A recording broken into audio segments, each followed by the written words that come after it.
வணக்கம். நான் உங்கள் ஈசி ஸ்டூடெண்ட் கார்த்திக்ங்க. இன்னைக்கு நம்மளோட ஈசி ஸ்டூடெண்ட் சேனல் வந்து பார்க்கும்போது பார்த்தீங்கன்னா குவாலிட்டி சம்மந்தமாக பார்த்துட்டு வந்துருக்கோம் இல்லையா. இப்போ நம்ம லாஸ்ட் வீடியோவில் பார்த்தீங்கன்னா நம்ம ஏடி ரிப்போர்ட் என்னென்னு பார்த்தோம். இப்போ நம்ம பார்க்க போகிறது பார்த்தா எம்எஸ்சி, அதாவது குவாலிட்டி கோர் டூல். அந்த குவாலிட்டி கோர் டூலில் one of the core tool இந்த எம்எஸ்சி. அந்த எம்எஸ்சினா என்ன, அந்த எம்எஸ்சி எப்படி நம்ம பண்ணுறது, அந்த எம்எஸ்சிக்குள்ளே என்னென்னலாம் இருக்குன்னு நம்ம இந்த வீடியோவில் தெளிவாக பார்ப்போங்க. அதே மாதிரி நீ தொடர்ந்து நம்ம சேனலுக்கு ஆதரவு கொடுங்க. நம்ம வீடியோவுக்கு ஒரு சப்ஸ்கிரைப் பண்ணிவிட்டு வீடியோ கண்டினியூ பண்ணுங்கள். வாங்க இப்போ நம்ம போய்ட்டு இந்த எம்எஸ்சி, அதாவது மெஷர்மெண்ட் சிஸ்டம் அனாலிசிஸ் அப்படின்னு என்ன, அதுக்குள்ளே என்னென்ன இருக்குது, அதை நம்ம வந்து எப்படிலாம் நம்ம பயன்படுத்தலாம்னு சொல்லி பார்த்துட்டு வருவோங்க.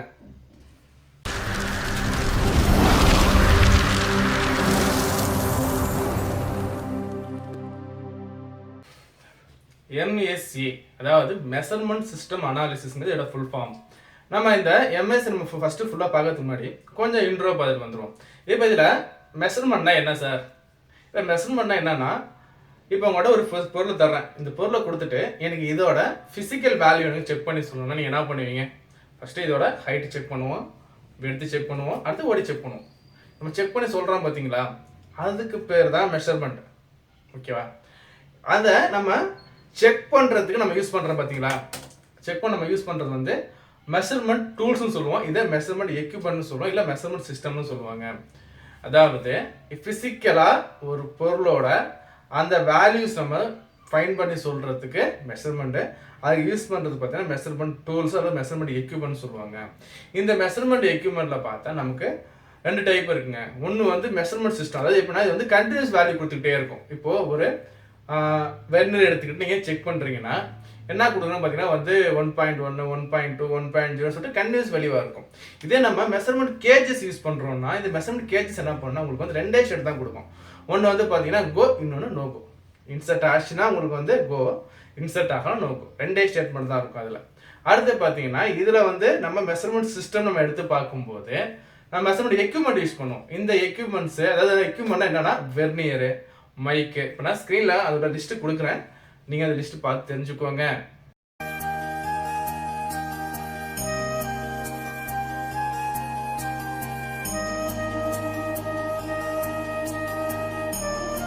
இப்போ நம்ம மெஷரிங் எக்யூப்மெண்ட் பார்த்தோம். இந்த மெஷர்மெண்ட் எக்யூப்மெண்ட்ல 3 டைப் இருக்கு. மெஷர்மெண்ட் எக்யூப்மெண்ட்ல 3 டைப் இருக்கு. ஃபர்ஸ்ட் வந்து மெக்கானிக்கல் எக்யூப்மெண்ட். செகண்ட் ஒன்று வந்து எலக்ட்ரிக்கல் எக்யூப்மெண்ட். தேர்ட் ஒன்று எலக்ட்ரானிக்ஸ் எக்யூப்மெண்ட்.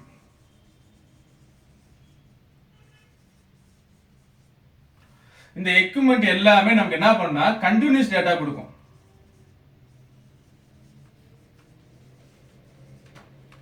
நம்ம மெஷர் பண்ணக்கூடிய இந்த எக்யூப்மெண்ட் எல்லாமே நமக்கு என்ன பண்ணா ஒரு கண்டினியூஸ் டேட்டாவா கொடுக்கும். நமக்கு இந்த கேஜஸ் என்ன பண்ணுனா ரெண்டே ஸ்டேட் தான், அதுல வந்து கோ இல்லைன்னா நோ கோ. இந்த நமக்கு எக்யூப்மெண்ட் பார்த்தாச்சு. அதில் பார்த்தா 3 டைப் இருக்கு. ஒன்று mechanical equipment, electrical equipment, electronics equipment. இது எல்லாமே எனக்கு வந்து கண்டினியூஸ் டேட்டா கொடுக்க போகுதுங்க. ஃப்ரெண்ட்ஸ், நம்ம இப்போ இந்த எக்யூப்மெண்ட்ல 3 டைப் பார்த்தோம். இந்த 3 டைப் எக்யூப்மெண்ட்டே பார்த்தா நமக்கு கண்டினியூஸ் டேட்டா கொடுக்கும். அந்த கண்டினியூஸ் டேட்டாவும் பார்த்தீங்கன்னா நம்ம லீஸ்ட் கவுண்டை பொறுத்து கொஞ்சம் கொஞ்சம் முன்ன பின்ன வேரியேஷன் இருக்குங்க. இப்போ நம்ம எடுக்கக்கூடிய இந்த கண்டினியூஸ் டேட்டாவில் நமக்கு டேட்டா குவாலிட்டி ரொம்ப ரொம்ப இம்பார்ட்டன்ட்டுங்க. அது என்ன சார் டேட்டா குவாலிட்டி? இப்போ நம்ம அந்த எக்யூப்மெண்ட்டை வச்சு நம்ம எடுக்கிற வேல்யூ வந்து டேட்டா. இந்த டேட்டாவில் நமக்கு வந்து டேட்டா குவாலிட்டி ரொம்ப ரொம்ப இம்பார்ட்டன்ட்டுங்க. அது என்ன டேட்டா குவாலிட்டினா, இப்போ உதாரணத்துக்கு இப்போ இதோட சென்டர் ஹைட் பார்த்தா 10 mm ஹைட் இருக்கு. இந்த 10 mm ஹைட்டை நான் வந்து ஒரு ஓபி 2 பேட்டை கொடுக்குறேன். OP 1, OP 2. இந்த 2 பேரை செக் பண்ண சொல்றேன். அந்த 2 பேர் செக் பண்ண வர வேல்யூ எப்படி செக் பண்ணுவாங்க? ஒருத்தர் என்ன பண்றாரு, 10.2 mm சொல்றாரு. ஓபி 1 வந்து 10.2 mm. அடுத்து OP2 வந்து 10.9 mm சொல்றாரு.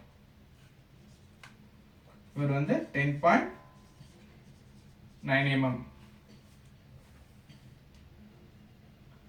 1 2.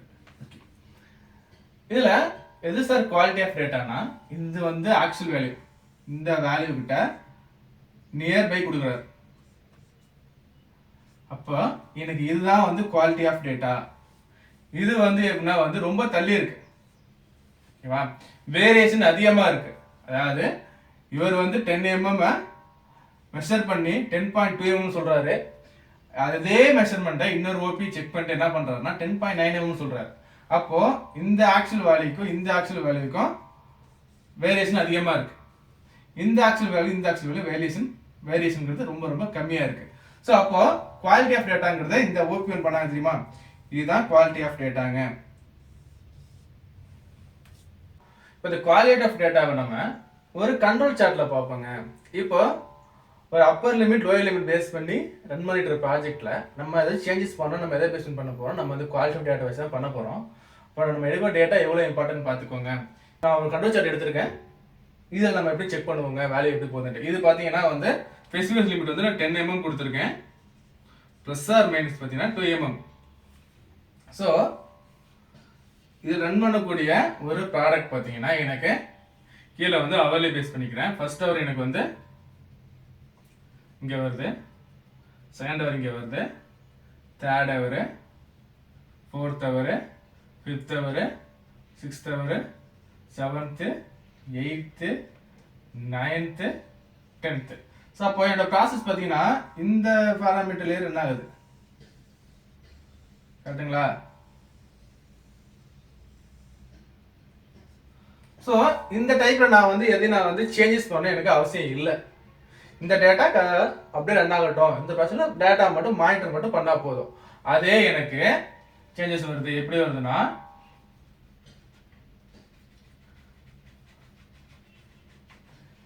எனக்கு ஃபர்ஸ்ட் 4 ஹவர்ஸ் நல்லா போன ப்ராஜெக்ட் நெக்ஸ்ட் ஹவர்ல டாப்ல ஏறுது, அடுத்த ஹவர் ஹையஸ்டா போகுது, நெக்ஸ்ட் ஹவர். ஸோ எனக்கு ப்ராடக்டை இது மாதிரி ESL டச் பண்ணுது, இது மாதிரி வருது. நெக்ஸ்ட் ஹவர் டவுன்ல வருது, நெக்ஸ்ட் ஹவர் LSL டச் பண்ணுது. இது மாதிரி எனக்கு வந்து அப்நார்மலா எனக்கு ப்ராடக்ட் ரன் ஆகுதுன்னா அப்போ நான் கம்பல்சரி நான் வந்து ப்ராசஸில் சேஞ்சஸ் பண்ணி ஆகணும். ஸோ அப்போ எனக்கு இந்த டேட்டாங்கிறது ரொம்ப ரொம்ப இம்பார்ட்டன்ட் இல்லையா? ஸோ அதுக்கு நம்ம பார்க்க நம்ம குவாலிட்டி ஆஃப் டேட்டா நம்ம ரொம்ப ரொம்ப இம்பார்ட்டன்டாக செக் பண்ணுறோங்க. நம்ம இது வரைக்கும் இதில் மெஷர்மெண்ட் என்னன்னு செக் பண்ணோம் இல்லையா? அதாவது ஒரு ஃபிசிக்கலாக ஒரு ஆப்ஜெக்டோட அந்த வேல்யூஸ் நம்ம செக் பண்ணுறது மெஷர்மெண்ட் சொல்கிறோம். அதுக்கு நம்ம யூஸ் பண்ணுற டூல்ஸ் வந்து மெஷர்மெண்ட் டூல்னு சொல்கிறோம். நம்ம அதே மாதிரி நம்ம யூஸ் பண்ணுற மெஷர்மெண்ட் டூலில் வந்து 2 டைப் பண்ணுறோம். ஒன்று வந்து கேஜ் யூஸ் பண்ணி பண்ணுறோம், இன்னொன்று வந்து மெஷர்மெண்ட் எக்யூப்மெண்ட் யூஸ் பண்ணி பண்ணுறோம். கேஜில் பார்த்தா 2 தான் இருக்கும், நோ அதாவது கோ நோகோ 2 ஸ்டேஜ் நம்ம சொல்லுவோம். மெஷர்மெண்ட் எக்யூப்மெண்ட்டில் பார்த்தா 3 டைப் எக்யூப்மெண்ட் இருக்குது. மெக்கானிக்கல் எக்யூப்மெண்ட் இருக்குது, எலக்ட்ரிக்கல் எக்யூப்மெண்ட் இருக்குது, எலக்ட்ரானிக்ஸ் எக்யூப்மெண்ட் இருக்குது. நம்ம தெளிவாக பார்த்தோம். அதேமாதிரி நம்ம இந்த எக்யூப்மெண்ட்லாம் நம்ம யூஸ் பண்ணி நம்ம வரக்கூடிய அந்த டேட்டாவை நம்ம வந்து குவாலிட்டி ஆஃப் டேட்டா என்னென்ன அதுவும் இப்போ நம்ம தெளிவாக பார்த்தோம். இப்போ இந்த குவாலிட்டி ஆஃப் டேட்டா நம்ம எதுக்காக நம்ம வந்து பார்க்கணும்னு பார்த்தீங்கன்னா, இப்போ ஒரு ப்ராசஸ் ரன் ஆகிட்டு இருக்குன்னு வச்சுக்கோங்க. அந்த ப்ராசஸில் புரியுதா, அந்த ப்ராசஸில் எதுவும் சேஞ்சஸ் பண்ணணும் இல்லை கரெக்ஷன் பண்ணால் நம்ம எதை பேஸ் பண்ணி பண்ணணும், நம்ம இருக்கக்கூடிய டேட்டாவை பேஸ் பண்ணி தான் பண்ணுவோம். இப்போ உதாரணத்துக்கு ஒரு ப்ராசஸ் வந்து ரன் ஆகுது, அது வந்து பார்த்தீங்கன்னா வந்து வித்தின் ஸ்பெசிஃபிக் லிமிட்குள்ளே தான் ரன் ஆகுதுன்னு நீங்கள் எப்படி சொல்லுவோம்? நம்ம யூஸ் இந்த மெஷர்மெண்ட் டூல்ஸ் மெஷர்மெண்ட் எக்யூப்மெண்ட்ஸ் நம்ம யூஸ் பண்ணி தான் நம்ம மெஷர் பண்ணி நம்ம சொல்ல போகிறோம் இல்லையா? அது மாதிரி நம்ம பண்ணுறதுக்கு நம்ம டேட்டா ரொம்ப ரொம்ப ரொம்ப இம்பார்ட்டன்ட். அப்போ அந்த டேட்டா இம்பார்ட்டன்ட்னா நமக்கு அதில் குவாலிட்டி ஆஃப் டேட்டா ரொம்ப ரொம்ப இம்பார்ட்டன்ட்டுங்க. இப்போ தெரிஞ்சுங்களா எதுக்காக குவாலிட்டி ஆஃப் டேட்டா ரொம்ப ரொம்ப இம்பார்ட்டன்ட்டு? வாங்க நம்ம இப்போ எம்எஸ்ஏக்குள்ளே போகலாம். இப்போ இந்த எம்எஸ்ஏ பார்த்தோன்னா நமக்கு IATF 16949ல க்ளோசர் 7.1.5.1 இந்த எடிஷன்ல அவங்க வந்து நமக்கு இந்த எம்எஸ்ஓட பெனிஃபிட் எப்படி, இந்த எம்எஸ் எப்படி நம்ம பண்ணணும்னு சொல்லிட்டு தெளிவாக சொல்லியிருக்காங்க.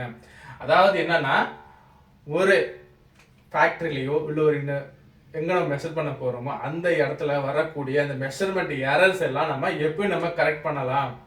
அந்த மெஷர்மெண்டால் வரக்கூடிய எரர், அந்த எரரை நம்ம எப்படி நம்ம ரெக்டிஃபை பண்ணி எப்படி நம்ம சால்வ் பண்ணலாம், எப்படி ஐடென்டிஃபை பண்ணுறதுன்னு குறித்து நமக்கு இந்த IITF 16949 நமக்கு தெளிவாக சொல்லியிருக்காங்க. இப்போ நம்ம இதில் நம்ம பார்க்குறப்ப ரெண்டு நம்ம செக் பண்ணுவோம். நம்ம எடுக்கக்கூடிய டேட்டாவில் பார்த்தா ஒன்று வந்து அக்யூரசி, இன்னொன்று ப்ரிசிஸ். இந்த அக்யூரசி ப்ரிசிஸ் ரொம்ப ரொம்ப இம்பார்ட்டன்ட்ங்க. அது என்ன சார் ப்ரிசிஸ், அது என்ன சார் அக்யூரசினா, இப்போ ஒரு உதாரணத்துக்கு கன் ஷூட் பாயிண்ட் எடுத்துக்கோங்க. எனக்கு வந்து இதுதான் சென்டர் பாயிண்ட், இது வந்து லெவல் 1 லெவல் 2. இப்போ எனக்கு கன் பாயிண்ட் எல்லாமே இப்படி ஸ்கேட்டர் ஆயிருக்குன்னா எனக்கு இங்க வந்து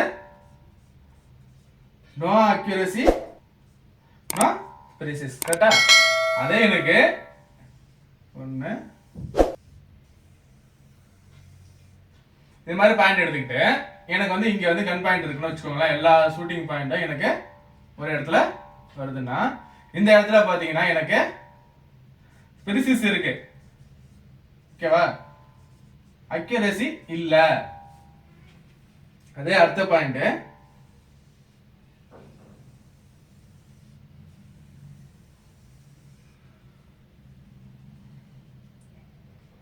மாதிரி எனக்கு கரெக்டா இருக்கு. நான் எனக்கு வந்து பாத்தீங்கன்னா அக்யூரசி இருக்கு, ப்ரிசிஸும் இருக்கு. என்ன சார் அக்யூரசி ப்ரிசிஸ்னா, நம்மளோட கலெக்டிங் டேட்டா, மெஷர் பண்ற டேட்டா எல்லாமே நம்மளோட ரெஃபரன்ஸ் பாயிண்ட் கிட்டக்க எல்லாமே இருக்கு. எல்லாமே ரெஃபரன்ஸ் பாயிண்ட் ஓரியன்டா தான் இருக்குன்னா எனக்கு வந்து நமக்கு வந்து அங்க அக்யூரசி இருக்கு, ப்ரிசிஸும் இருக்கு. பட் இருங்க நான் உங்களுக்கு பல்க் வச்சு சொல்றேன் பாருங்க. இது எனக்கு டேட்டா வேல்யூ. நான் இது வந்து 10 சென்டிமீட்டர். ஓகேவா? எனக்கு வந்து 10 சைக்கிள் எடுக்கிறாங்க 10 பீப்புள்னா எனக்கு வர்ற டேட்டா எல்லாமே எனக்கு ரேண்டமா இருக்கு. கரெக்டா? இது வந்து 11 13 16. அப்போ இது மாதிரி ரேண்டமா வரும்போது எனக்கு வந்து அங்க அக்யூரசி இல்ல, ப்ரிசிஸும் இல்ல. ஸோ எடுக்க டேட்டா எல்லாமே எனக்கு நியர்பையா இருக்கு, அது வேற லொகேஷன்ல இருக்கு. 14 14.5 15 15.5 இதுல பாத்தீங்கன்னா ப்ரிசிஸ் இருக்கு, எல்லாம் ஒரே நியர்பையா இருக்கு. பட் ஆனா எனக்கு இங்க அக்யூரேட் பாயிண்ட் இல்ல, அக்யூரசி இல்ல, ப்ரிசிஸ் இருக்கு. கரெக்டா? இப்போ எனக்கு இந்த பாயிண்ட்ஸ் எல்லாமே எனக்கு எல்லாமே எல்லா பாயிண்ட்டுமே நியர்பை இருக்கு, எல்லாமே ஈவனா இருக்குன்னா எனக்கு இங்க வந்து பாத்தீங்கன்னா அக்யூரசி வந்துருது, ப்ரிசிஸும் வந்துருது. நம்மளோட டார்கெட் பாயிண்ட் கிட்ட, நம்ம அந்த ரெஃபரன்ஸ் வேல்யூ கிட்ட நம்ம மெஷர் பண்ற டேட்டா எல்லாமே ஈவனா இருக்குன்னா அங்க அக்யூரசி ப்ரிசிஸும் இருக்கு. நம்ம எடுக்கிறது பாத்தீங்கன்னா நமக்கு ஏதோ ஒரு இடத்துல எல்லாமே ஒண்ணா சேர்ந்து இருக்குன்னா அங்க வந்து பாத்தீங்கன்னா ப்ரிசிஸ் இருக்கு, அக்யூரசி இல்ல. ஓகேங்களா? நம்ம டேட்டாவுல இது எடுக்கிற வேல்யூல இந்த அக்யூரசியும் ப்ரிசிஸும் ரொம்ப ரொம்ப இம்பார்ட்டன்ட்ங்க. இப்போ நம்ம அக்யூரேஷன் என்னன்னு பார்த்தாச்சு, ப்ரிசிஷன் என்னன்னு பார்த்தாச்சு இல்லையா? இப்போ வாங்க நம்ம எடுக்கக்கூடிய அந்த டேட்டால இருக்க வேரியேஷன் என்னன்னு பார்ப்போங்க. இப்போ வேரியேஷன்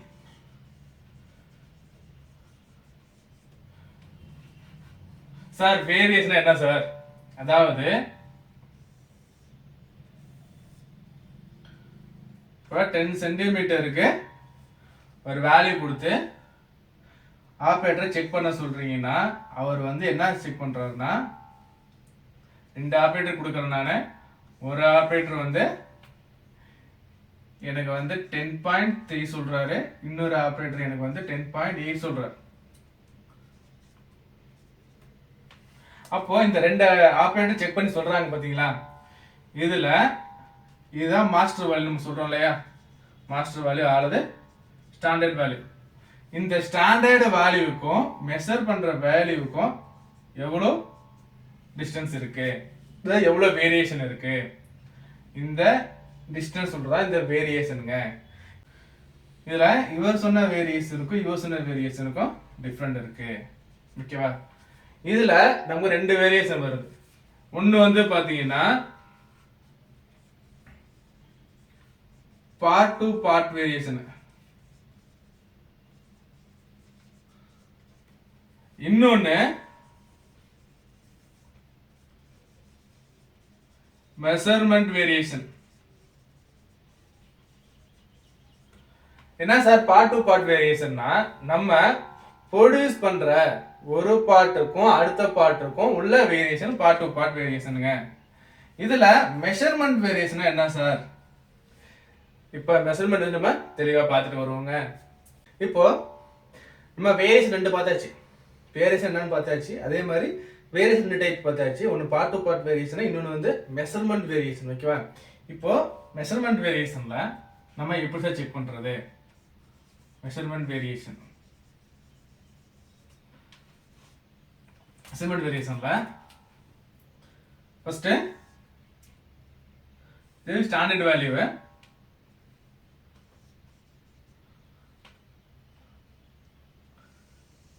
இது மெஷர்மெண்ட் வேல்யூ. இதோட வேல்யூ வந்து 10 சென்டிமீட்டர், மெஷர்மெண்ட் வேல்யூ 10.2 சென்டிமீட்டர். இதுல ரெண்டு இருக்கு. மெஷர்மெண்ட் வேரியேஷன்ல ரெண்டு வருது. என்ன சார் ரெண்டுனா, ஒன்னு வந்து பாத்தீங்கன்னா லொகேஷன் வேரியேஷன், இன்னொன்னு விட்த் வேரியேஷன். விட்த் வேரியேஷன் என்ன சார் லொகேஷன் வேரியேஷன்னா, இப்போ நம்ம ஸ்டாண்டர்ட் வேல்யூ இருக்கு பாத்தீங்களா, இந்த ஸ்டாண்டர்ட் வேல்யூக்கும் மெஷர்மெண்ட் வேல்யூக்கும் எவ்வளோ டிஸ்டன்ஸ் இருக்குங்கிறது தான் நமக்கு லொகேஷன் வேரியேஷனுங்க.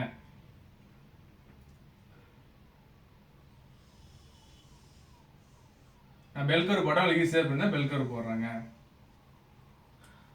ஸோ இந்த ஸ்டாண்டர்ட் வேல்யூக்கும் இந்த வேல்யூக்கும் எவ்வளோ டிஸ்டன்ஸ் இருக்குங்கிறது தான் நமக்கு லொகேஷன் வேரியேஷனுங்க. அதே இந்த மெஷர் பண்ண வேரியேஷனுக்குள்ள எவ்வளோ வேல்யூஸ் இருக்கு, அதாவது அப்பர் லிமிட் எவ்வளோ, லோயர் லிமிட் எவ்வளோ இருக்கு, அதாவது வந்து ஸ்டார்டிங் டு எண்ட் வேல்யூ எவ்வளோ இருக்குன்னு நம்ம சொல்றதுதான் விட்த் வேரியேஷனுங்க. இதுதான் உங்களுக்கு விட்த் வேரியேஷனுங்க. இப்போ இன்னொருத்தர் செக் பண்றாரு, அதே same quantity number of point அவர் செக் பண்றாருக்கும் போது அவரோட வேல்யூ இங்க வருது. புரியுங்களா? அப்ப இது விட்த் வேரியேஷன், இது லொகேஷன் வேரியேஷன். அவர் மெஷர் பண்ணதுக்குள்ள எவ்வளவு வந்து லோயஸ்ட் வேல்யூ ஹையஸ்ட் வேல்யூ சொல்றாருங்கிறது விட்த் வேரியேஷனுங்க. அதே அடுத்த OP number of point check பண்றாரு, அவர் செக் பண்றதுல எவ்வளவு வேரியேஷன் இருக்கு. இப்ப மூணாவது ஒருத்தர் செக் பண்றாரு, அவர் செக் பண்றதுல எவ்வளவு வேரியேஷன் இருக்கு, அதாவது எவ்வளவு வந்து ஆக்சுவல் வேல்யூல இருந்து தள்ளி இருக்கு அந்த வேல்யூ பார்க்கறது லொகேஷன் வேல்யூ. அவர் பண்ணதுக்குள்ள எவ்வளவு லோயஸ்ட் வேல்யூ ஹையஸ்ட் வேல்யூ எடுத்திருக்காருங்கிறது வித் வேல்யூ, வித் வேரியேஷன். அண்டர்ஸ்டாண்டா? கொஞ்சம் தலை சுத்திரமா தான் இருக்கும், கொஞ்சம் அண்டர்ஸ்டாண்ட் பண்ணிக்கோங்க. லொகேஷன் வேரியேஷன் எதுவும் இல்லைங்க, இந்த நம்ம ஸ்டாண்டர்ட் வேல்யூவுக்கும் மெஷர் பண்ண வேல்யூவுக்கும் எவ்வளவு தள்ளி இருக்கு, இந்த வேல்யூக்கும் எவ்வளவு வேரியேஷன் இருக்கு நம்ம பார்க்கறது பார்த்தீங்கன்னா நமக்கு லொகேஷன் வேரியேஷன். அதுவே நம்ம எடுத்த பார்த்தீங்களா வேல்யூவை, அந்த வேல்யூக்குள்ள இருக்கிற வேல்யூஸ் எவ்வளவு இருக்கு, அதாவது எப்படின்னா இப்போ வந்து ஒரு 10 வாட்டி அவர் வந்து செக் பண்றாருன்னு வச்சுக்கோங்களேன். 10 வாட்டி செக் பண்ணும்போது அவர் செக் பண்ணதுல நமக்கு எவ்வளவு லோயஸ்ட் வேல்யூ எவ்வளவு ஹையஸ்ட் வேல்யூ இருக்கு. அதாவது இவர் வந்து என்ன இது 10.2வா 9.2 ஸ்டார்டிங்ல இருந்து அவர் என்ன பண்ணிருக்காருன்னா 10.2 வரைக்கும் எடுத்திருக்காருன்னா இந்த வேல்யூஸ் வந்து வித் இருக்கு பாத்தீங்களா, இதுதான் நமக்கு வித் வேரியேஷன் வரும். அதாவது அவர் செக் பண்ண வேல்யூஸ் இது வித் வேரியேஷன். அதோட சென்டர் பாயிண்ட் அதுக்கும் இந்த லொகேஷனுக்கும் என்ன டிஃபரன்ஸ் பார்த்தீங்கன்னா, ஸ்டாண்டர்ட் வேல்யூல இருந்து அவர் செக் பண்ண அந்த வேல்யூஸ் எவ்வளோ தள்ளி இருக்குங்கிறது லொகேஷன், அவர் செக் பண்ண அந்த வேல்யூக்குள்ள எவ்வளோ வேல்யூஸ் இருக்குங்கிறது வித் வேரியேஷன். சரி, நம்ம என்ன பார்த்தோம்? வேரியேஷன் பார்த்தோம். வேரியேஷன்ல ரெண்டு டைப் வேரியேஷன் இருக்கு, லொகேஷன் வேரியேஷன் வித் வேரியேஷன் இருக்கு. ஓகேவா? இப்போ நம்ம ஓவராலா அந்த வேரியேஷனுக்கு நம்ம ஃபில்டர் போட்டோம்னா எப்படி வரும்னு பாருங்க. இங்க ஓவரால் வேரியேஷன். ஓகேவா? அத ரெண்டா பிரிக்கிறேன்.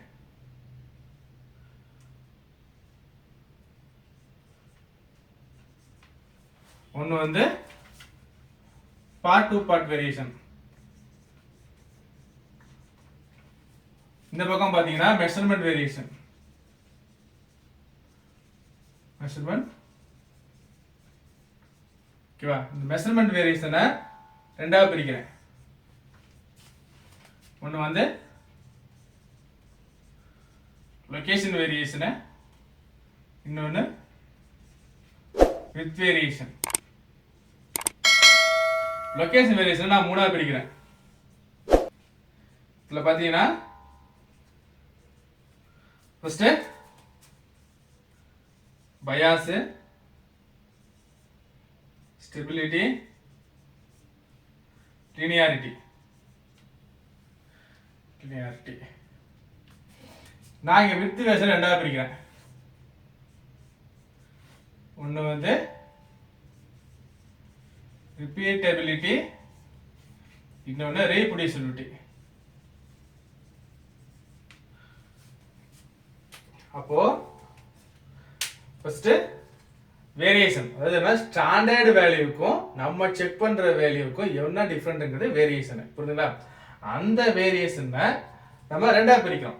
ஒன்னு பார்ட் டு பார்ட் வேரியேஷன் பிரிக்கிறோம், இன்னும் மெஷர்மெண்ட் வேரியேஷன் பிரிக்கிறோம். இது ரெண்டு ப்ரொடியூஸ் பண்ற பாட்டுக்கும் உள்ள வேரியேஷனை இது நம்ம மெஷர் பண்ணக்கூடிய அந்த மெஷர்மெண்ட் வேரியேஷன் அந்த வேல்யூல வரக்கூடிய வேரியேஷன் ரெண்டா பிரிக்கிறப்ப தான் நமக்கு மெஷர்மெண்ட் வேரியேஷன் வரும். இந்த மெஷர்மெண்ட் வேரியேஷன் நம்ம ரெண்டா பிரிக்கிறோம். நம்ம ரெண்டா பிரிக்கும்போது என்னன்னா ஒன்று லொகேஷன் வேரியேஷன் பிரிக்கிறோம், இன்னும் வித் வேரியேஷன் பிரிக்கிறோம் இல்லையா?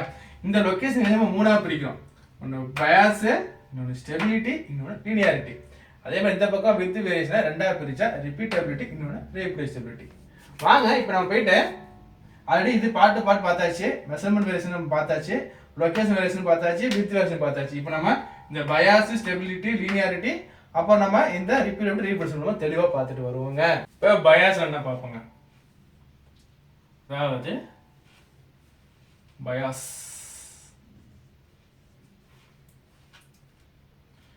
இப்போ ஒரு ஸ்டாண்டர்ட் வேல்யூ இருக்கு. இந்த ஸ்டாண்டர்ட் வேல்யூக்கும் அடுத்து நம்ம மெஷர் பண்ற வேல்யூஸ் இருக்கு. ஸ்டாண்டர்ட் வேல்யூ நான் என்ன பண்றேன்னா 10 cm ஸ்டாண்டர்ட் வேல்யூவை மெஷர் பண்றாரு, 10.2 cm ஸ்டாண்டர்ட் வேல்யூவை. இப்போ இந்த பயாஸ்ங்கிறது பெல் கோட் கொடுக்குறேன், அப்போ ஈஸியாக அண்டர்ஸ்டாண்ட் ஆகும். இந்த ஸ்டாண்டர்ட் வேல்யூக்கும் மெஷர்மெண்ட் வேல்யூக்கும் உள்ள வேரியேஷன் தான் பயாஸ். அதாவது ஸ்டாண்டர்ட் வேல்யூஸ்க்கும் மெஷர்மெண்ட் வேல்யூக்கும் உள்ள டிஃபரெண்ட்டை கால்குலேட் பண்றது பயாஸ். எவ்வளவு வந்து வேரியேஷன் ஆகிருக்குங்கிறத கால்குலேட் பண்றதுக்கு பயாஸ். ஓகேங்களா? சரி, அடுத்து ஸ்டெபிலிட்டி. இந்த ஸ்டெபிலிட்டிங்கிறது இதுல நமக்கு டைம் ஆட் ஆகும். எப்படி சார்னா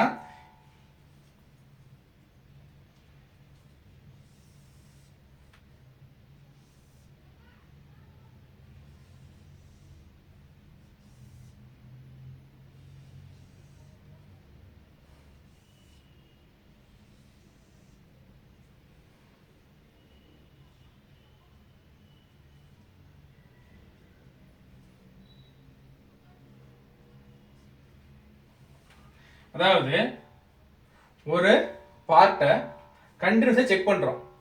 ஸ்டெபிலிட்டியில ஒரு பார்ட்டுங்கிறத நீங்க கண்டினியூஸா செக் பண்றீங்க. அது எப்படின்னா வந்து 10 நாள், 20 நாள், 30 நாள், அதாவது 1 மந்த் 2 மந்த் செக் பண்ணும்போது கண்டினியூஸா செக் பண்ணும்போது அதுல வர்ற வேரியேஷன் நம்ம வந்து கால்குலேட் பண்றது வந்து ஸ்டெபிலிட்டி. எப்படி சார்?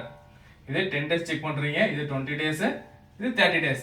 அதாவது ஃபர்ஸ்ட் டேல பயாஸ்ங்கிறது கம்மியா இருக்கு, செகண்ட் சைக்கிள் அது வந்து 20 daysல பார்த்தா பயாஸ் அதிகமா இருக்கு, 30 days அதாவது வந்து 30 நாள், 1 மந்த் பார்க்கும்போது பயாஸ் வேல்யூ அதிகமா இருக்கு.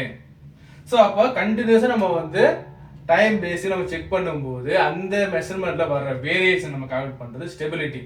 ஸோ இந்த ஸ்டெபிலிட்டிக்கு எதுக்காக நம்ம ஸ்டெபிலிட்டி பார்க்கணும்னா கண்டிப்பாக செக் பண்ணும்போது அதில் வர வேரியேஷனை பேஸ் பண்ணி அந்த எக்யூப்மெண்ட் நம்ம வந்து காலிபிரேட் பண்ணணுமா வேணாமாங்கிறத நம்ம இதை வச்சு நம்ம செக் பண்ணுவோங்க. 1 மந்த் அதோட எஃபிஷியன்சி எப்படி இருக்கு, 2 மந்த் அதோட எஃபிஷியன்சி எப்படி இருக்கு, அப்படி இல்லைனா 1 வீக் அதெல்லாம் 10 நாள்ல அதோட எஃபிஷியன்சி எப்படி எக்யூப்மெண்ட் எஃபிஷியன்சி, 20 நாள் அந்த எக்யூப்மெண்ட் எஃபிஷியன்சி எப்படி இருக்கு, 30 நாள் அந்த எஃபிஷியன்சி எப்படி நம்ம செக் பண்றதுக்கு நமக்கு இந்த ஸ்டெபிலிட்டி யூஸ் பண்றாங்க. இதை பேஸ் பண்ணி நம்ம அந்த யூஸ் பண்ற அந்த மெஷர்மெண்ட் சிஸ்டம் நம்ம வந்து கால்குலேட் பண்ணணுமா வேணாமா, இதை கண்டிப்பா யூஸ் பண்ணலாமா நம்ம செக் பண்றது யூஸ் ஆகுதுங்க. இது வந்து டயத்தை பேஸ் பண்ணி நமக்கு மூவ் ஆகும். அடுத்தபடியே நம்ம பார்க்க போறது பாத்தீங்கன்னா லீனியாரிட்டி. பயாஸ் பார்த்தாச்சு. பயாஸ்ங்கிறது ஆக்சுவல் வேல்யூக்கும் மெஷர் பண்ண வேல்யூக்கும் இருக்கிற வேரியேஷன் வந்து பயாஸ், கரெக்டா? ஸ்டெபிலிட்டிங்கிறது ஒரு டைம் லிமிட்ல டைம் பீரியட்ல, அதாவது 10 நாள் 20 நாள் 30 நாள் நம்ம வந்து மெஷர் பண்ணக்கூடிய அந்த மெஷர்மெண்ட் சிஸ்டம்ல வரக்கூடிய வேரியேஷன் எவ்வளோ நம்ம வந்து ஃபைன் பண்றது யூஸ் பண்றது பார்த்தீங்கன்னா ஸ்டெபிலிட்டி. எதுக்காகனா அந்த 1 மாசம் 2 மாதம் அந்த சட்டன் பேர்ல வேரியேஷன் அதிகமாச்சு நம்ம அதை வந்து கால்குலேட் பண்ணணுமா வேணாமா டிசிஷன் மேக் பண்றதுக்கு இந்த ஸ்டெபிலிட்டி பார்த்துக்கிட்டு இருக்கோங்க. அதே மாதிரி இப்போ லீனியாரிட்டி பார்க்க போறோம். இப்போ லீனியாரிட்டிங்கிறது என்னன்னா ஒரு எக்யூப்மெண்ட்ல என்ன பண்றோம் நம்ம, இப்போ ஒரு எக்யூப்மெண்ட் நான் என்ன பண்றேன்னா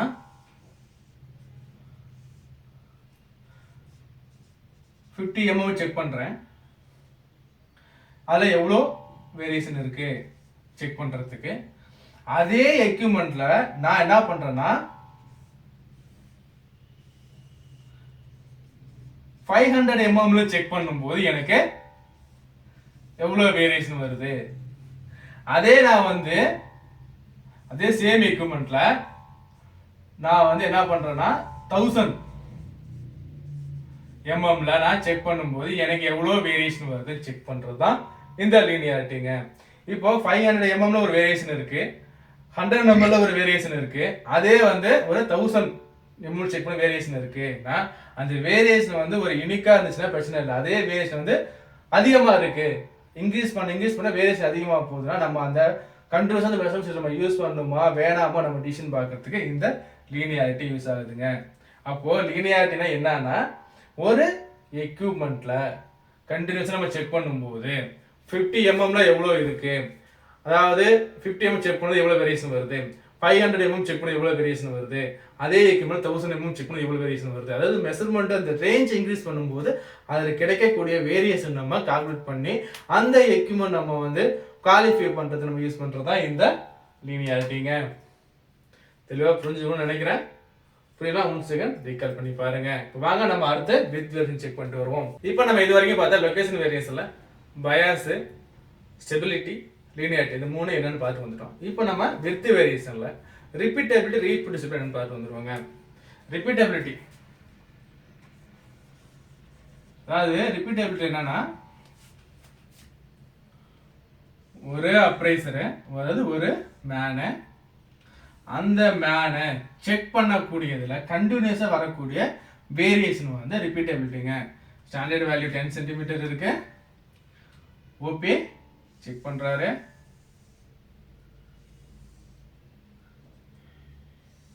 அவர் செக் பண்ணக்கூடிய அந்த வேல்யூஸ்ல வரக்கூடிய வேரியேஷன்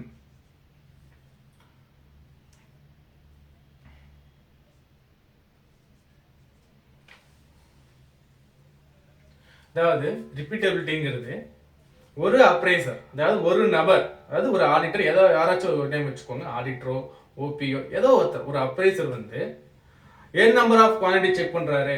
ஒரு அப்ரைசர் ஒரு மெஷர்மெண்ட் சிஸ்டம், அதாவது மல்டி டைம் அவர் வந்து மெஷர் பண்றாருன்னா அவர் மெஷர் பண்ணி எடுக்கக்கூடிய அந்த வேல்யூல வரக்கூடிய வேரியேஷன் சொல்றது பார்த்தீங்கன்னா நமக்கு வந்து இந்த ரிப்பீட்டபிலிட்டிங்க. ரிப்பீட்டபிலிட்டியில ஒரு அப்ரைசரு ஒரு மெஷர்மெண்ட் n நம்பர் ஆஃப் ரிப்பீட்டா செக் பண்ணும்போது அவர் செக் பண்ற அந்த மெஷர்மெண்ட் சிஸ்டத்துல வரக்கூடிய வேரியேஷன் வந்து ரிப்பீட்டபிலிட்டிங்க. அடுத்து ரீப்ரொடியூசிபிலிட்டி. ரீப்ரொடியூசிபிலிட்டி என்னன்னா ஒரு ஸ்டாண்டர்ட் வேல்யூ ஆனா மெஷர்மெண்ட் சிஸ்டம் சேம், அப்ரைசர் மட்டும் டிஃப்ரெண்ட் அப்ரைசர்.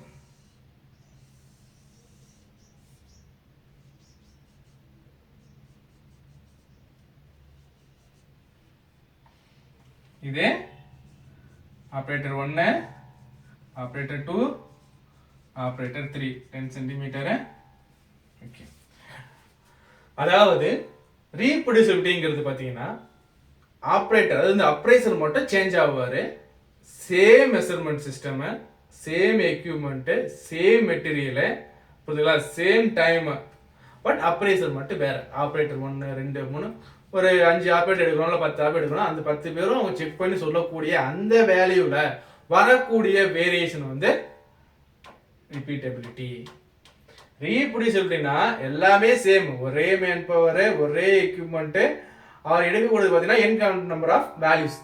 ஓகேவா? இதில் பார்த்தா என்னன்னா எல்லாமே சேமு, ஆனால் மேன் மட்டும் சேஞ்ச் ஆவாங்க. ஒரு 4 பேர் 5 பேர், அது இன்கம் ஆர்எல்ஸ் N number of man power. அந்த மாதிரி மேன் பவர் எடுக்கக்கூடிய அந்த வேலையில் வரக்கூடிய வேரியேஷன் வந்து ரீப்ரொடியூசிபிலிட்டி. இப்போ ரிப்பீட்டபிலிட்டி என்ன பார்த்துருப்பீங்க, ரீப்ரொடியூசிபிலிட்டி என்னன்னு நம்ம பார்த்துருப்பாங்க. இப்போ நம்ம இது வரைக்கும் பார்த்தீங்கன்னா இந்த எம்எஸ்ஏ பார்ட் 1ல் நம்ம எம்எஸ்ஏ என்னன்னு பார்த்தோம், அதில் என்னென்ன வேரியேஷன் இருக்குன்னு பார்த்தோம். அந்த வேரியேஷன் ஒவ்வொன்றும் நம்ம எப்படி நம்ம செக் பண்ணுறது நம்ம தெளிவாக பார்த்தோங்க.